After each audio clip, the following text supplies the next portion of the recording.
আসসালামু আলাইকুম সবাইকে, অ্যাস্থেটিক নেশন ফিটনেসে সবাইকে স্বাগতম।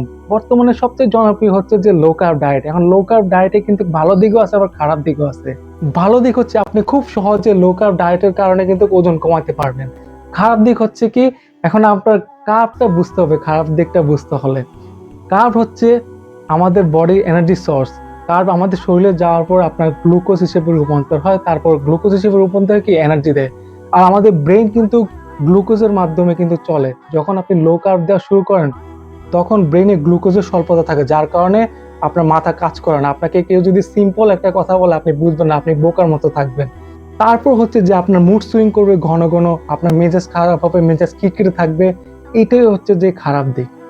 আপনি যদি খেয়াল করে থাকেন যারা প্রফেশনাল বডি বিল্ডার আছে, তারা যখন কম্পিটিশনের জন্য রেডি হয় তখন তাদের মেজাজ অনেক খারাপ থাকে। আপনি যদি এরকম কারো বডি বিল্ডারের সাথে দেখা হয়ে থাকে তাহলে বুঝতে পারবেন যে তাদের মেজাজ কি ধরনের লেভেল খারাপ থাকে। এর কারণ হচ্ছে কি, কার্বসের কারণে, ডায়েটের কারণে। এখানে স্টেরয়েডের কিছু অংশ আছে, এগুলো নিয়ে আমি পরে কখনো কথা বলবো।